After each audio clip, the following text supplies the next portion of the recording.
कैसे हैं शहर वाले बाबू? कैसा लगा हमारा गांव? बहुत प्यारा गांव है मुखिया जी।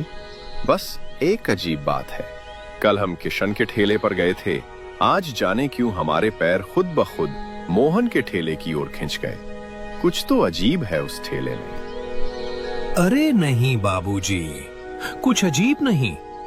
मोहन के आलू पूरी का स्वाद ही ऐसा है कि लोग खुद खिंच जाते हैं। पर राकेश और नेहा जब आगे बढ़े तो दोनों के मन में एक ही सवाल गूंज रहा था, क्या सचमुच स्वाद खींचता है या फिर मोहन का कोई रहस्यमयी राज? शाम का समय था। किशन अपने घर में चूल्हे के पास बैठा था कि तभी दरवाजे पर दस्तक हुई। दरवाजा खोला तो सामने राकेश और नेहा खड़े थे। अरे सर, मैडम, आप यहाँ मेरे घर पर?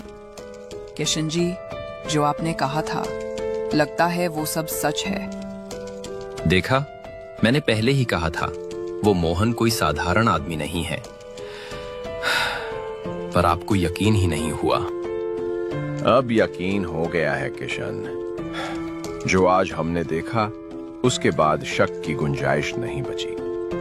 किशन हैरान होकर बोला, क्या देखा आपने? हमने मोहन को जंगल की तरफ जाते देखा। एक थैली में कुछ था, शायद वही राज छिपा है वहां। तो फिर देर किस बात की? चलो, आज उस जादू का पर्दा फाड़ ही देते हैं। तीनों जंगल की ओर निकल पड़े। हवा ठंडी थी, पेड़ झूम रहे थे और चारों तरफ एक रहस्यमय सन्नाटा था। सुनिए, ये कैसी गंध है? चिकन की खुशबू जैसी।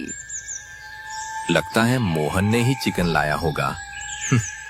दूसरा कौन जंगल में चिकन लाएगा?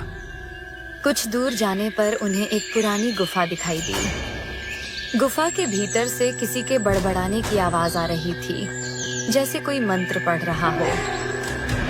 किशन सुनो, ये आवाज मोहन की लग रही है। मुझे डर लग रहा है, वापस चलें? नहीं नेहा जी, अब पीछे नहीं हटेंगे, चलिए। तीनों धीरे धीरे गुफा के अंदर गए। उस रात के बाद किशन, राकेश और नेहा को किसी ने फिर कभी नहीं देखा। कहते हैं तीनों उसी गुफा में कैद हो गए और मोहन का राज ही रह गया।